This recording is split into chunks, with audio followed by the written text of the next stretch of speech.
Who is going to pick our fruit? Who is going to pick our crops? Who is going to do all of the low-level jobs that no one else wants to do? That is something you hear typically from Democrats and those on the left. But see, they have been running the same game. The same game since about the 1920s, but it really took off in the 1940s, when black Americans were starting to do so well that they needed to undercut us. And they did it by way of immigration.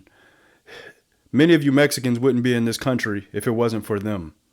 And I'm not saying that to be mean. I want you to understand why. Let's get into it.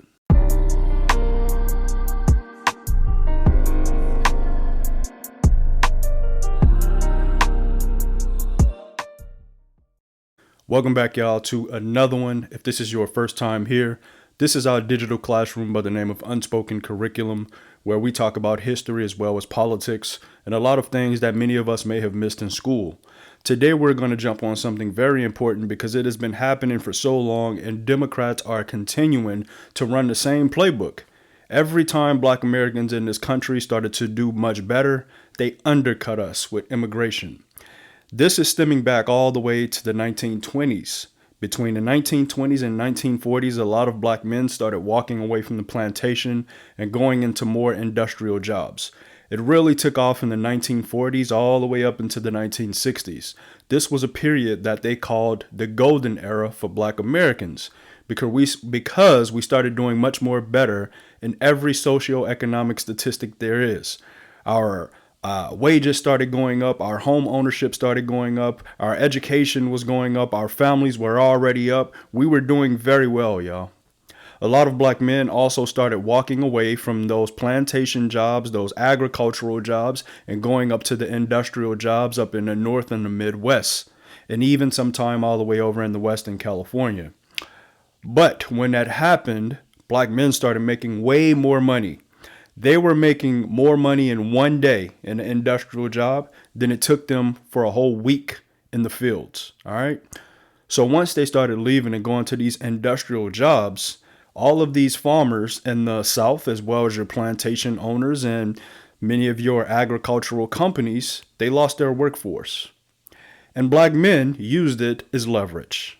They said, well, looks like you need us, but we are making a lot of money now, and if you want us to come back, you have to pay us those same wages. They did not want to do that. They did not want to pay black men what they were worth.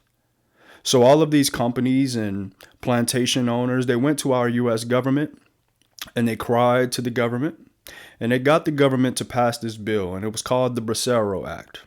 The Bracero Act passed in the 1940s, and what this did was open up the floodgates from Mexico because they needed those people to now make up all of those positions that they had lost to black men leaving those fields. They brought in close to 4.5 million Mexicans at that time to fill in for the agricultural jobs and the low-skill jobs that was paying pennies on the dollar. So when they did that, they took all of the leverage away from black men. That was a huge reason why you have never seen black people ever in those positions again like it once was before. Simply because they did not want to pay us what we were worth. Now you look to today, you would see that they still don't want to pay you. They say, who's going to take these jobs that no one else wants? It's not that people don't want them. It's because they are not going to pay a fair wage. And they know that they can pay these people pennies on the dollar. They don't have to give these people any benefits. These people do not have rights to do anything against those corporations. So once again, this is how that blue party has been playing us. And they do not want us to do well on our own. They want us to need them. When we put ourselves in a victim state, we show our need for them. But when we are being independent away from that party, they hate us and they try to destroy us in every single way they can. And this is another example. So all of you immigrants that come into this country understand that they didn't open the doors because they wanted equal opportunity for you. They did it to undercut the black Americans. And that is how we're going to wrap up today's lesson. Let me know what you guys think in the comments. Please like, share, follow, and I'll see you on the next one.